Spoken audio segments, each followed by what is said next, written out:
Amigos, nos acompaña hoy en esta consulta la licenciada Lucy Peña.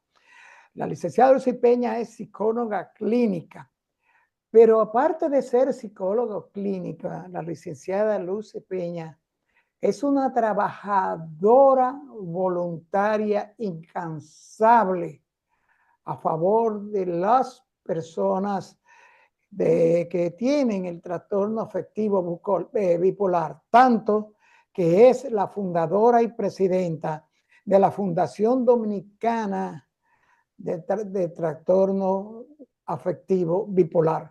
Bienvenida a su casa, licenciada Lucy Peña. Buenas tardes, muchas gracias por la invitación. Hasta que al fin nos podemos juntar. Y hoy a mí se me presentó algo y cuando me escribe su esposa, ya podemos. Y yo, ¡ay, mi madre! Me van a matar. Pero la suerte que ya yo estaba llegando. Sí, sí, sí, sí. Gracias a Dios, ya estamos aquí. Bien, le agradecemos porque sabemos el esfuerzo que usted está haciendo, como siempre, de colaborar y ofrecer orientación y siempre con el corazón listo para ayudar, especialmente en este tipo de trastorno.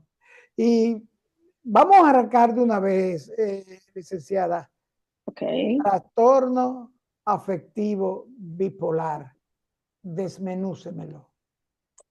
Bueno, el trastorno bipolar es un trastorno psiquiátrico que es considerado grave, es un trastorno de los estados de ánimo, se caracteriza por la fluctuación del ánimo de una manera muy marcada, muy severa. Y este trastorno es uno de los trastornos, la sexta enfermedad mental en el mundo que afecta a nivel mundial. Pero es una enfermedad del cerebro, un trastorno del cerebro, porque vemos que siempre se le trata como trastorno y lo tratan ustedes, los psicólogos clínicos y el psiquiatra. ¿Es esta una afección grave del cerebro? Sí, es un trastorno grave del cerebro, porque el cerebro se ve afectado a nivel de los neurotransmisores, que son, como yo les digo, los mensajeros de las neuronas. Entonces, si es en un momento un cambio electroquímico, tiene que ver la química y tiene que ver la energía. Bueno, nosotros somos energía y química a nivel cerebral. Entonces, en un momento dado, de manera endógena, es decir, que no tenga que ver necesariamente, aunque influye lo de fuera, pero no necesariamente. Existe un cambio en tu estado de ánimo que produce de una manera inesperada. Por ejemplo, en el caso de los neurotransmisores, tenemos el neurotransmisor de la dopamina, que es el que acciona cuando la persona que sufre de trastorno bipolar tipo 1 eh, produce, por decirle de una manera, como yo no soy médico, produce dopamina en exceso.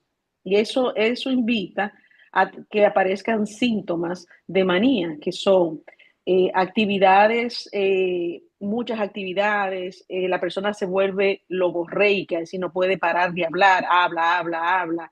Se tiene, por ejemplo, también no tiene necesidad, la necesidad de dormir se le disminuye, es decir, la persona puede pasarse hasta una semana sin dormir, con un par de minutos que por el cansancio el cerebro carga, ya se restablece y sigue una energía vitalizante y que tú te pones muy contento, quieres compartir con todo, sufres de lo que se llama en ese momento, se llama prodigalidad, que la prodigalidad es una sensación de abundancia, no solamente abundancia de recursos monetarios, también abundancia de que tú puedes ayudar a todo el mundo, de que puedes querer a todo el mundo, siempre andas rodeado de muchas personas. Por eso al polo de la manía también se le llama el polo eufórico, donde está la felicidad al máximo. ¿Mm?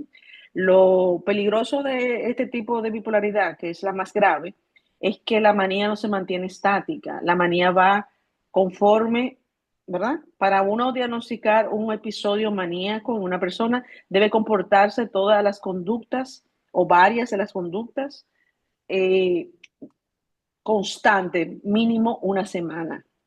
¿Mm?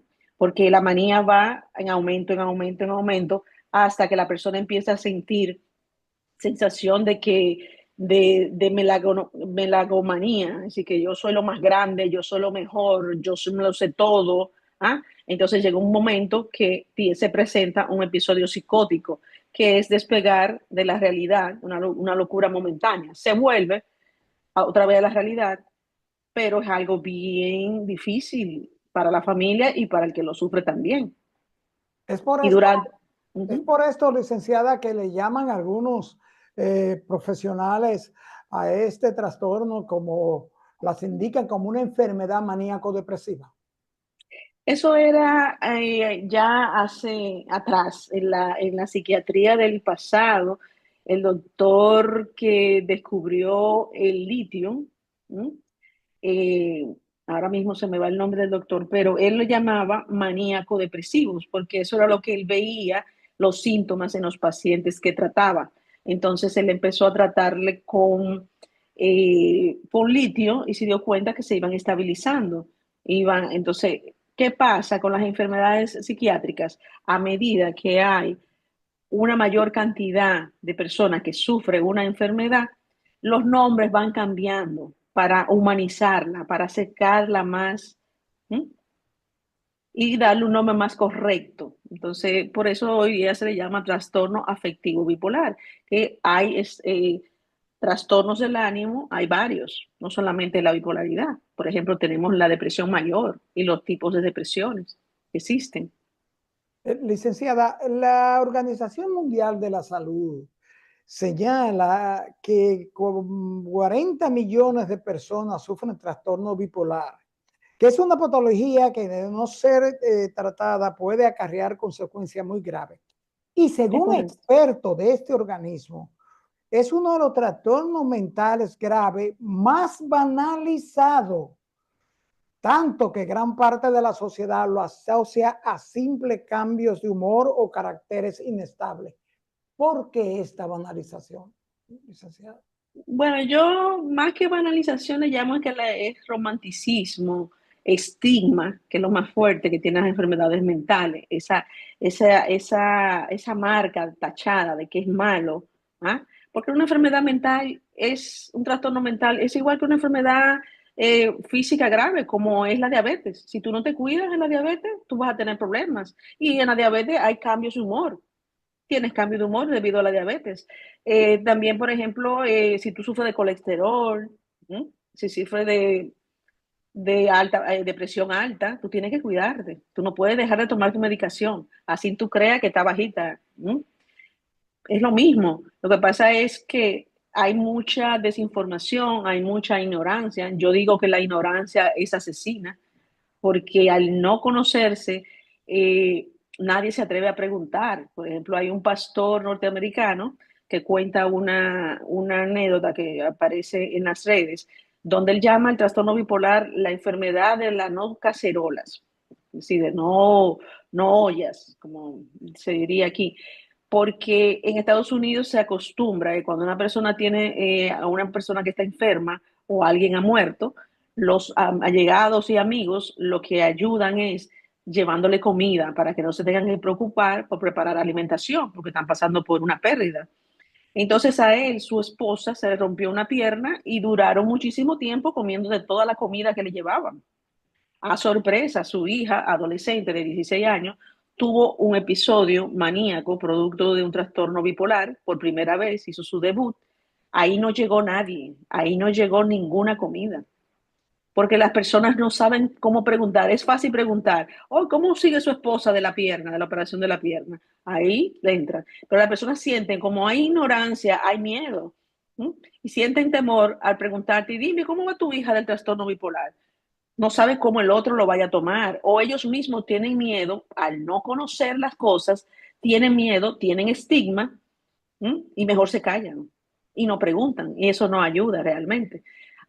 Ya hay muchos movimientos, ya hay mucha información del trastorno bipolar, pero 10 años atrás era todavía peor. Y hay muchas moléculas de tercera generación, de cuarta generación, para tratar el trastorno.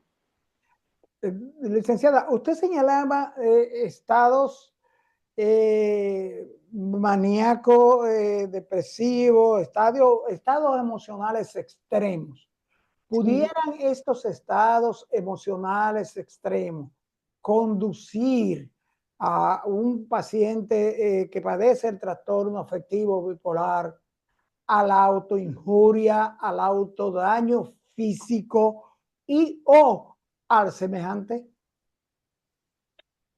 Bueno, cuando se está en el polo depresivo, tenemos el gran riesgo de que la persona atente contra su vida, ¿no?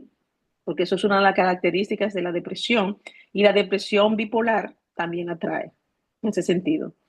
Los enfermos mentales, contrario a lo que se piensa, no somos violentos. Eso tiene que ver con tu personalidad, ¿no? Y los malentendidos que se dan. Pero cuando se está en el polo de la euforia, hay mucha, la parte frontal del cerebro, donde está la iniciativa, donde está la impulsividad, te vuelve más impulsivo, con más iniciativa, con más cosas. Entonces, también la manía, el contradecir a un paciente bipolar es delicado, porque literalmente yo digo que a uno se le borra el no del cerebro. Y si tú vas, yo voy con un proyecto donde y usted me dice, no, Luz, y yo, no, no, no, está bien. Contigo yo no trato, déjame yo, porque todo es positivo, todo es posible. Entonces yo me voy para otro sitio donde va a ser posible, porque yo tengo ese proyecto. Porque dentro de la enfermedad, cuando no se estable, sufrimos de obsesiones. ¿Mm? Obsesiones que varían.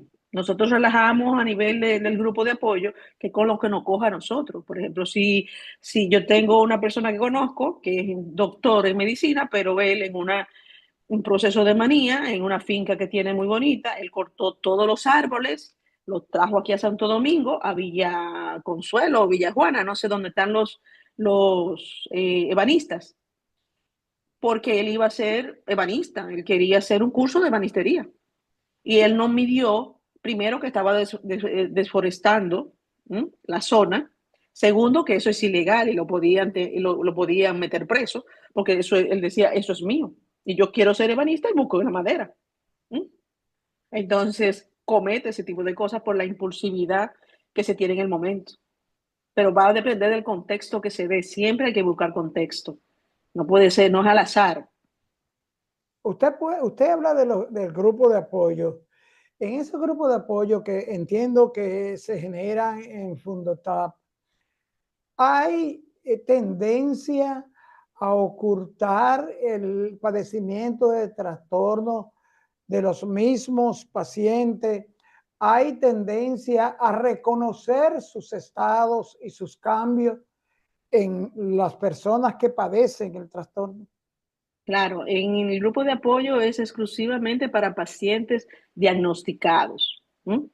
Y el que se acerca o está en aceptación, buscando información, buscando apoyo, o está en el proceso de aceptar su condición. No, no sé, ahí es totalmente confidencial. Lo que se habla ahí se queda ahí. ¿M? Eso es así. Y solamente participamos pacientes, por eso mismo, porque es algo donde el paciente va a exponer sus dificultades, sus cambios, va a hacer preguntas. Mira, ¿y eso es del trastorno o es mío? Entonces nosotros nos psicoeducamos y hablamos de nuestras experiencias vividas. Entonces es algo muy serio y esto tiene un secreto de sumario, no se habla ahí. O sea que sí, los pacientes que asisten a estos grupos de apoyo, como usted señala, son pacientes ya diagnosticados que Y en asisten tratamiento, y en tratamiento, que exacto, asisten de manera voluntaria. Esto exacto. indica un reconocimiento per se de ellos de que están padeciendo el trastorno, pero reconocen la gravedad de las reacciones y las manifestaciones pasajeras del trastorno.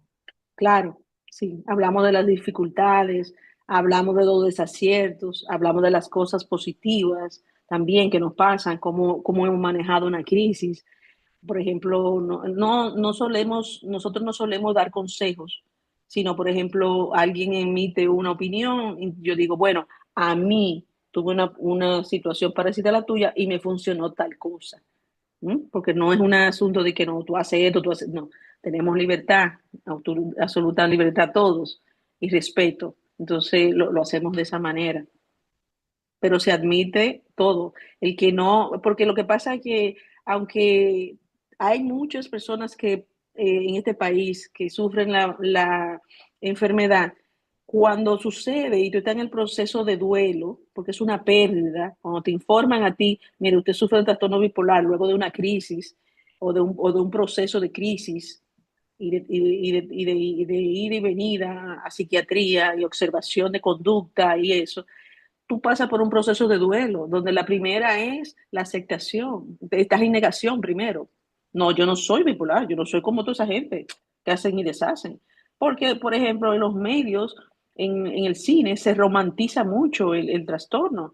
Hay que verlo en su justa medida. Es un trastorno grave, es una situación difícil y es algo que se trabaja todos los días. Porque lo que más se habla de depresión y se llama de euforia, porque son los polos en los que más tiempo duramos y los que son más visibles. Pero en el medio hay otras emociones, hay otros estados de ánimo que son tan difíciles de manejar, como es la ansiedad. ¿Mm? Una de ellas, la desesperanza. ¿Mm? Por ejemplo, también está el deseo también la parte positiva, el deseo de que yo puedo hacerlo todo, cuando eso no es una realidad, porque ningún ser humano puede hacerlo todo. Eso te conlleva una serie de inconvenientes. Yo doy para todos, yo hago de todo. Entonces, eso hace que la persona se embarquen en proyectos que a veces no llegan a un fin. A veces te engañan porque tú crees mucho en las personas. Yo voy con un proyecto donde usted le digo, bueno, señor Opperman, tengo este proyecto y mire, yo tengo, vamos a exagerar, ¿verdad?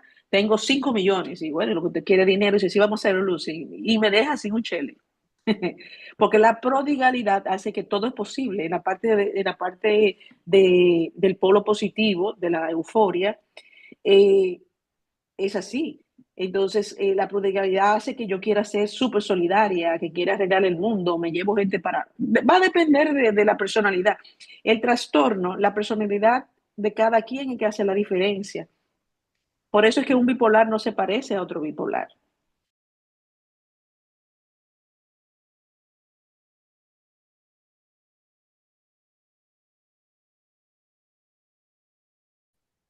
Licenciada, usted hablaba de la banalidad, hablaba, si podemos decir, de el tratar de perjudicar a un paciente del trastorno bipolar. Y usted con una naturaleza tremenda explica, nosotros, es usted también paciente del trastorno, ¿cierto? Sí, yo sufro trastorno bipolar tipo 1 de hace más o menos 15 años. Y la mía es genética, yo la heredé de mi papá. Hablando de la banalización, una Ujú, amiga nos recomendó que le preguntáramos a usted por su experiencia. Ella es conocedora de la existencia de Fundotap ujú, y nos recomendó que le preguntáramos. Tiene un hijo que terminó su carrera de médico, es médico general, con ujú, buenas calificaciones, de graduación, ujú, ujú, y solicitó para una beca a una especialidad en el extranjero. ujú, Y le negaron la beca, no consiguió la beca. Y ella asume que puede haber sido porque en el formulario de solicitud él puso que él padecía el trastorno bipolar. ¿Puede llegar la discriminación a estos pacientes a ese extremo? Sí, puede llegar. Aún contando nosotros con los derechos humanos en salud mental, donde está muy bien planteado, lo planteó la OMS y la OEPS, donde no se puede discriminar a ninguna persona por sufrir un trastorno, ya sea para un trabajo, para un estudio, todo eso. No se puede. Habrá que ver qué razón le dieron, porque tuvieron que darle una razón. En caso de que le dieran la razón de salud, él tiene derecho a llevar ese caso a que se exponga en las autoridades de la universidad, porque eso es discriminación. Eso es discriminación, claro que sí. Claro, El paciente del trastorno bipolar puede llevar una vida normal si está debidamente medicado y controlado, ¿cierto? puede llevar una vida funcional, porque yo, por ejemplo, la normalidad para mí es un constructo social, para mí lo típico. Yo, por ejemplo, soy tan normal como usted, doctor, señor Opperman, porque yo lo único que tengo, yo digo que yo soy como un amigo que él fue nuestro presidente honorífico, lamentablemente, de la fundación, lamentablemente falleció el año pasado. Él era español, Carlos Mañas, y él decía que nosotros, los bipolares, éramos dime di. Yo decía, bueno, ¿qué es eso dime? Dice, bueno, nosotros, yo soy tan normal como usted y como su esposa, que he tenido contacto con ustedes dos. Lo único es que mi disposición mental es diferente a la suya. ¿Mm? Yo tengo una disposición mental diferente, para lo cual yo debo tener siempre en cuenta cuáles son mis factores de riesgo y mis factores de protección. Yo lo debo tener claro. Por ejemplo, un factor de protección es que yo me tome mi medicamento en como me lo indica mi psiquiatra, que es el profesional que entra primero, básico, porque es el que a través de los psicofármacos va a estabilizar su química cerebral, que es la que está descompensada de alguna manera. Entonces, el psiquiatra entra primero y luego entra el terapeuta para empezar a trabajar con el ser humano completo, con todos nuestras mochilas, como digo yo, que tenemos muchas cosas que debemos cambiar. Entonces, ¿qué pasa en ese sentido?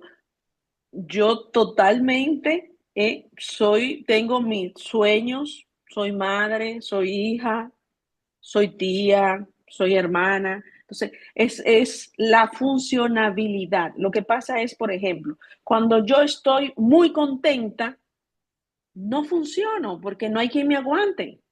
Porque, por ejemplo, yo voy al programa, estuviéramos en el programa en vivo allá en el canal, y usted me dice, Lucy, mire, nosotros vamos para la Romana. Ah, ¿puedo ir con ustedes? Sí, me fui, pero yo no avisé a nadie. Y después de la Romana vamos para Punta Cana. Me fui porque yo lo que quiero es estar en actividad, me gusta salir, no estoy. Y cuando me avisan y me llaman, Lucy, ¿dónde tú estás? Y no es pérdida de memoria, ¿eh? Es que para mí eso es normal si yo no estoy estable. Yo no estoy haciendo nada malo. Yo estoy compartiendo con ustedes como pareja. ¿Mm? Entonces ahí me llaman y me dicen, Lucy, pero eh, mi hijo, mami, pero ¿dónde tú estás?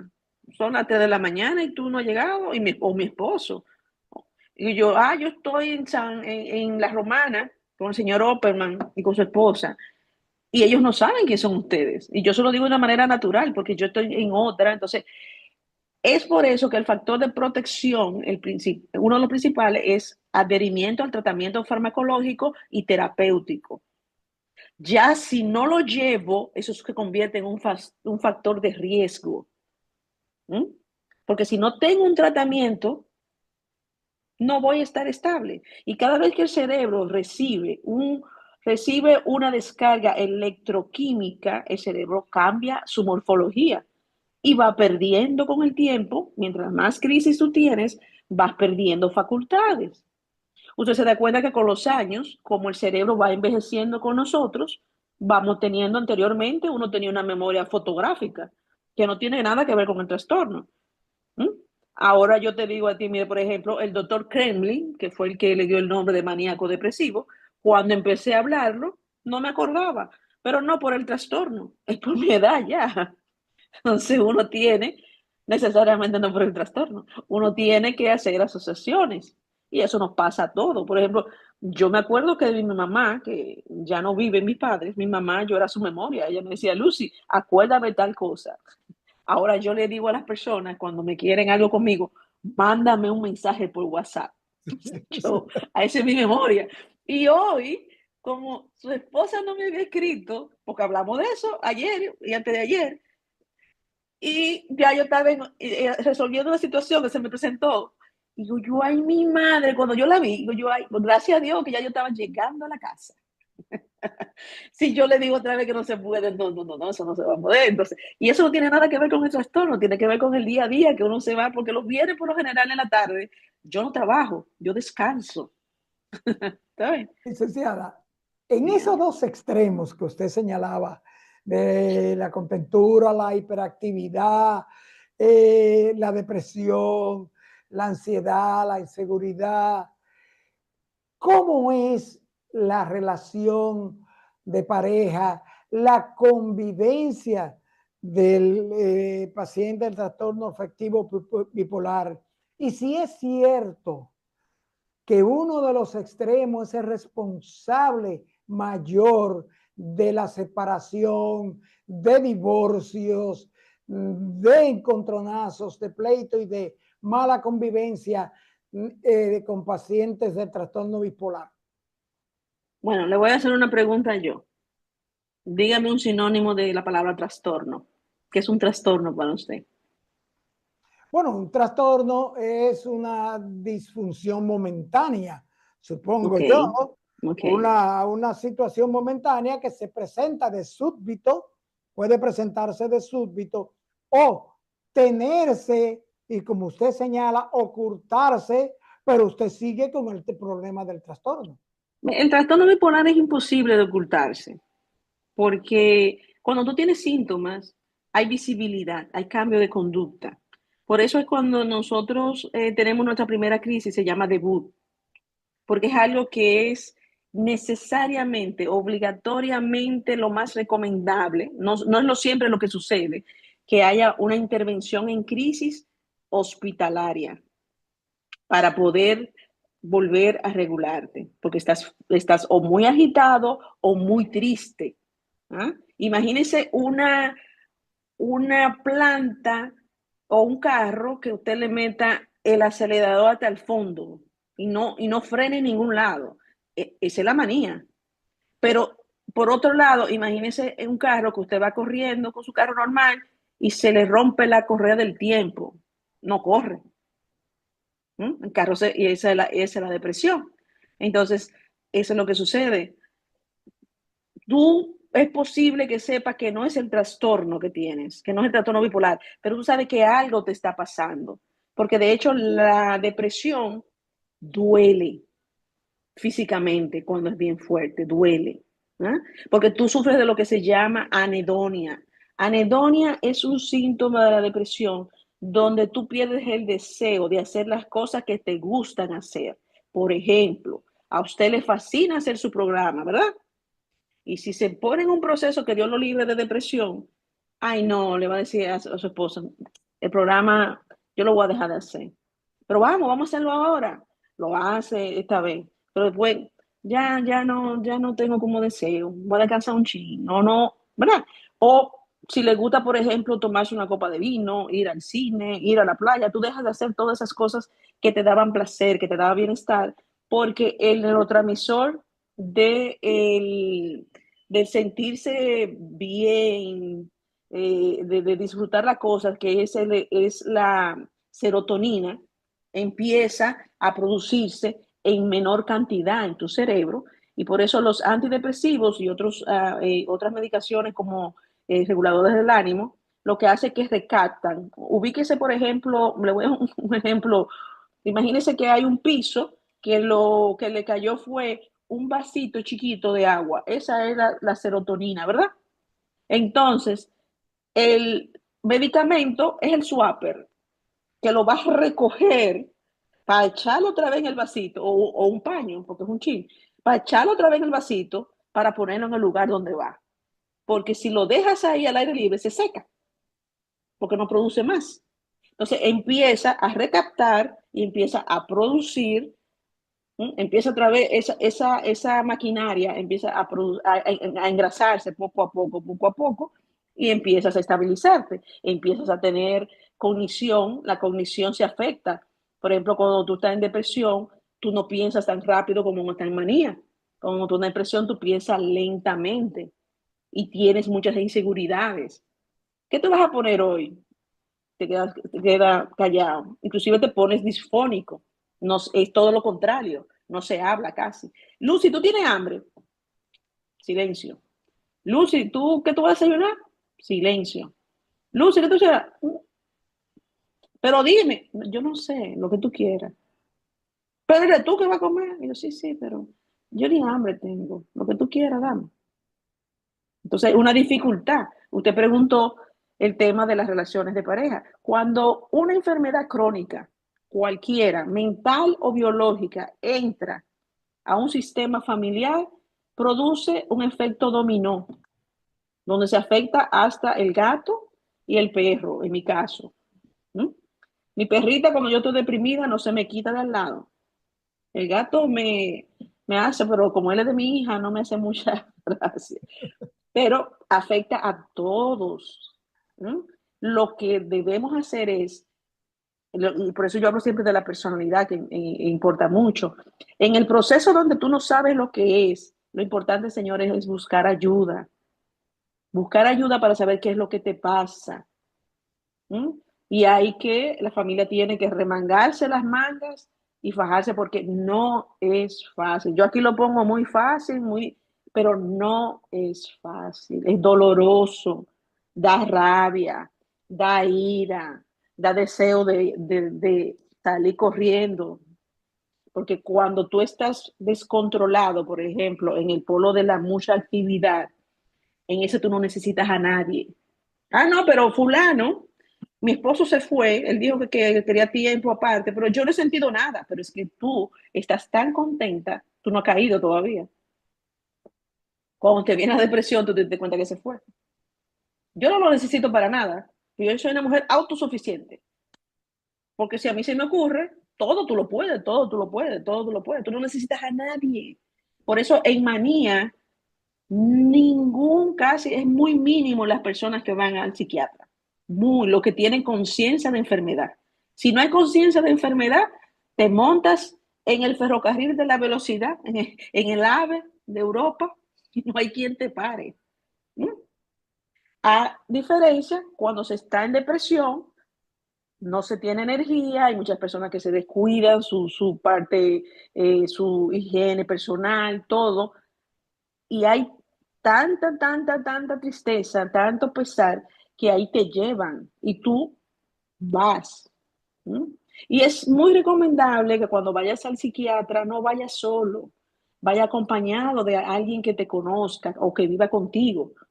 ¿Por qué? Para hacer reportes, porque el psiquiatra va a hacer preguntas. Por ejemplo, cuando la persona está en manía, lo primero que pregunta el psiquiatra es, ¿cómo está durmiendo? Bien, pero yo tengo 5 días que no duermo, ¿eh? Entonces, cuando entra mi esposo, se lo dice, no, doctor, ella tiene como 5 días, eso es limpia, con lo que me coja, limpia, esto, no duerme. Y yo le digo, pero ¿cómo va a ser si yo duermo muchísimo? Porque tengo tantos proyectos, tantas cosas que no quiero que se me vaya el tiempo. Y sin embargo, cuando se está en depresión, si todo lo que tú reportas es de depresión, puede haber un mal diagnóstico, porque el psiquiatra lo que va a tratar cuando tú llegas en crisis, él no te va a dar un diagnóstico, ojo con eso, él va a tratar los síntomas, que eso es lo más urgente. Luego viene el proceso para diagnosticar. Licenciada, ¿cómo se trata el trastorno afectivo bipolar? ¿Es a nivel de medicamentos, de fármacos? ¿Hay terapias, psicoterapias, terapias electrónicas para el tratamiento? Sí, como yo le dije anteriormente, el tratamiento de base cuando no se está estable es el tratamiento farmacológico. ¿Mm? Ese tratamiento farmacológico tiene tres estados, tres formas que se presentan. La primera es oral, pastillas, ¿ah? Porque hay mucha prueba y error, porque toda la química cerebral no es igual en todas las personas, ¿eh? Entonces, lo bueno del trastorno bipolar, que yo digo que hay muchas moléculas que el psiquiatra tiene a su mano para poder hacer las combinaciones hasta que encuentre la que te estabilice a ti. ¿Mm? Entonces, tú puedes en principio tomar mucha medicación, pero después, cuando ya tú tienes conocimiento de enfermedad y han encontrado la medicación que te funciona, tú vas a tener una medicación de mantenimiento. Por ejemplo, yo solamente tomo una pastilla. ¿Mm? Entonces, en estos momentos, aunque me evito en momentos que me ponen hasta 5, pero ya gracias a Dios hace mucho de eso. Sin embargo, también está, si no funciona, está la medicación que es la misma que esto es oral, te la ponen intravenosa.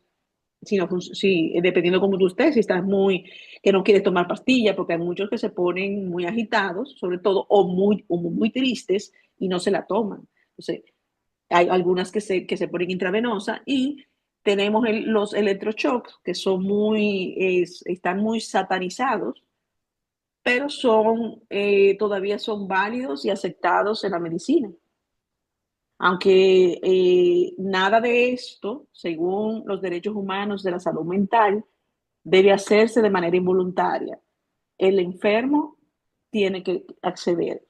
Aquí todavía nosotros se hacen entrenamientos involuntarios, lo que no debería ser, pero es difícil. Yo estuve en noviembre del año pasado trabajando en un taller que me invitó la OPS sobre eso mismo de derechos humanos, y es difícil tú hablar de eso en un país en vía de desarrollo. Y la pregunta al final fue, ¿qué hacemos si tenemos un paciente que esté totalmente agitado, que esté descontrolado y que no quiera tomarse una medicación? Y al final los profesores tuvieron que acceder de una manera muy sutil, lo dijeron, pero sí, un entrenamiento involuntario. Estos electroshock, esto es lo que se llama TEC, es la terapia electrocompulsiva. Ujú, sí, exactamente, esa misma. Esos electroshock, es cierto que uno de los daños periféricos del electroshock es el agravamiento del estado mental de la persona. ¿Pudiera ser esto? No, los electroshocks primero ya no lo hacen como antes, que antes lo hacían a secas. Es decir, ya te ponían los electrodos y eso, porque eso es energía, electricidad. Y tú sufrías bastante, ¿no? Ya a ti te duermen, hay un cardiólogo, hay un anestesiólogo y todo eso. Y no, no, no. Es el electroshock. A mí no me han dado electroshock, no le puedo hablar en primera persona sobre eso, sino lo que yo he leído y los reportes de los pacientes que van a la fundación. El electroshock es como un reseteo. Ubíquese, por ejemplo, en los aparatos que hacen cuando una persona tiene un infarto, que no sé cómo se llaman, hacen ¡pa! Le dan y vuelve a cero y sube. El electroshock es algo parecido, hacen un reseteo para que los síntomas bajen. En principio, a muchas personas pierden la memoria inmediata. Así, ay, ¿quién eres tú? Pero va ganando, eso no se va perdiendo. Pero están muy satanizados. Yo creo que deberían dar información más abierta al respecto. Licenciada, finalmente, conducir, practicar deportes de alto riesgo, Ujú. dirigir, liderar equipos, grupos en tareas sumamente delicadas y que exigen alto nivel de concentración. ¿Puede un paciente de trastorno bipolar hacer estas cosas? Claro que sí, puede hacerlo. La diferencia va a ser lo siguiente. Este trastorno no quiere nada con el estrés. ¿Mm? Y si una de esas actividades es una fuente de estrés, es posible que tengas recaídas. Entonces, el estrés tiene algo muy peculiar, que lo que le estresa a usted no me estresa a mí. ¿Mm? Entonces ahí es que está. Si tú eres hay muchos grandes ejecutivos que sufren trastorno bipolar y son funcionales. Amigos, amigas, después de esta interesantísima consulta sobre el trastorno afectivo bipolar con la licenciada Lucy Peña, psicóloga clínica y presidente de Fundotat, la Fundación Dominicana de Trastorno Afectivo Bipolar, solo nos resta darle las gracias por acompañarnos e invitarle a nuestra próxima consulta. Amigos, amigas, nos vemos en la próxima consulta.